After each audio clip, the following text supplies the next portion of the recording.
It's a cloudy day today, so it's the perfect day to make chili. We're going to do turkey chili today, and I'm going to show you it's very quick and easy. We're going to use the crock pot, so you hardly have to do anything. And I had some pre-frozen turkey that I defrosted a little in the microwave, and we're going to go ahead and heat that in the skillet in a little bit. First, we're going to go ahead and we're going to brown our garlic. So using the pre-chopped garlic, put some in there. I got some EVOO in the pan, nice and hot as you can hear. So yesterday I spent a good portion of the day chopping things up and freezing it. So I already have my bell pepper, my jalapenos, and onions, and I just bought them in bulk and I chopped it up, and look, I can already use it for a recipe. Oh, and this little goodie, this is fresh oregano. I actually grow this in my garden. Isn't that beautiful? And it smells wonderful. So we're going to use oregano and chili powder, a can of diced tomatoes, and our secret ingredient, spicy V8. Looks good. Alright, so I'm just browning the onions, the garlic, and I thought, well, it'd probably be good to also add the bell pepper here. And these are bright and yellow, so it'll make the dish colorful. And just trying to get a nice caramelized flavor on these things.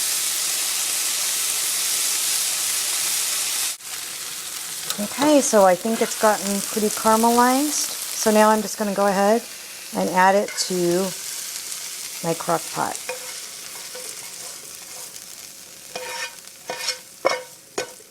And then it's just a matter of, well, add it to the crock pot.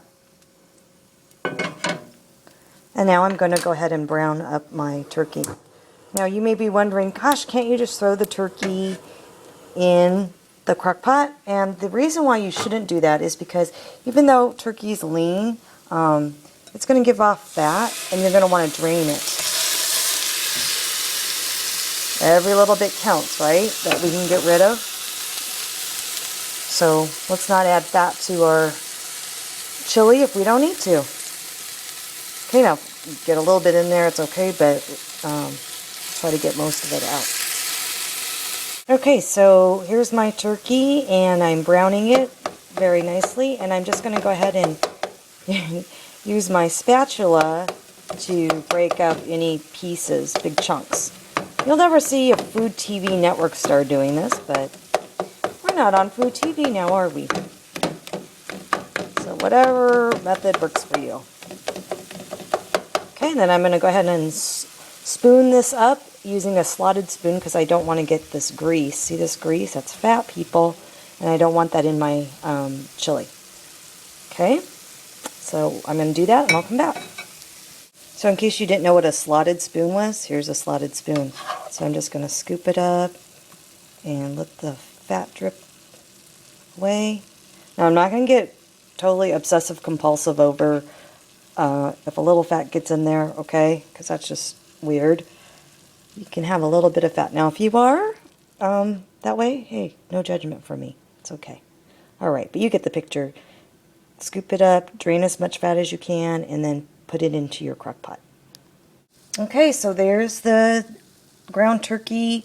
I did season it with some pepper and a little garlic powder, not much since I already put real garlic in there, but you know, it's chili, so could it ever be too garlicky? I don't think so. Next, I'm going to add the rinsed and drained kidney beans to it. It's just a can. And what's great about chili, it's like soup. You know, pretty much anything goes for what you want to use to make your chili. And you get creative with it. You can add white beans if you wanted to, pinto beans. I'm going to go ahead and add a can of this diced tomatoes.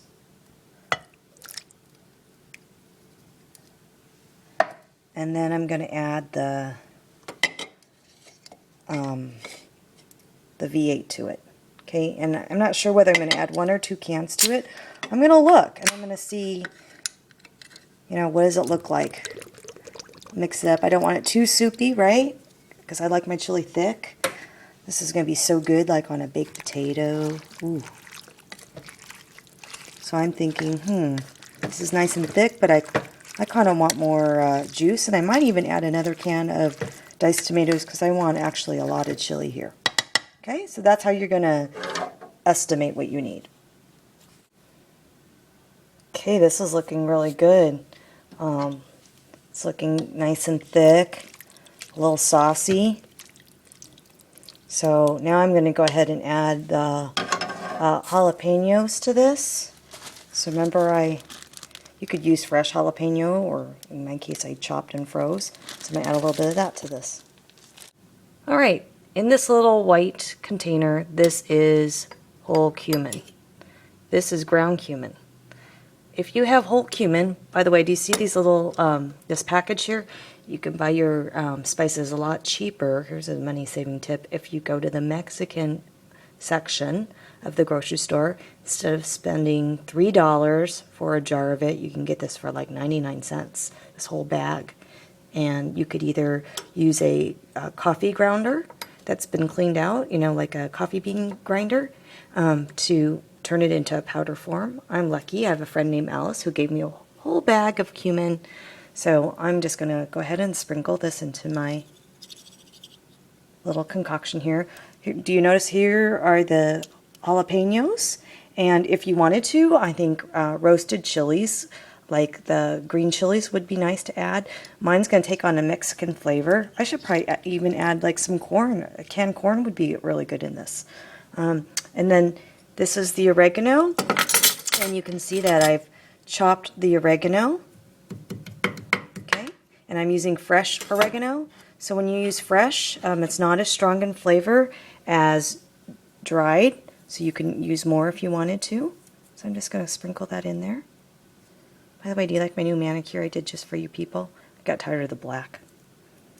Okay, and then the last thing I'm going to add is this chili powder. Now you can use any kind of chili powder, but since mine is going to have like a Mexican flair to it, Gebhardt, when I was looking for how to make tamales, which if you're lucky I'll do a video for you on how to make tamales, Gebhardt was the brand of choice.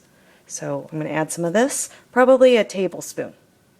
Okay, so here's my tablespoon of chili powder that I'm going to add.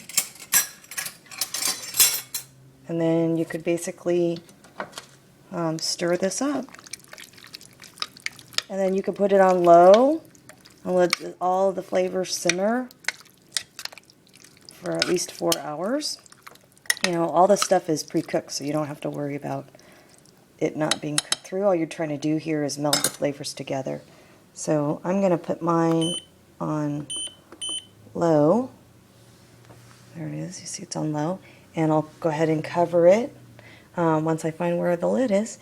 And then that's it. That's all we have to do. Smells good.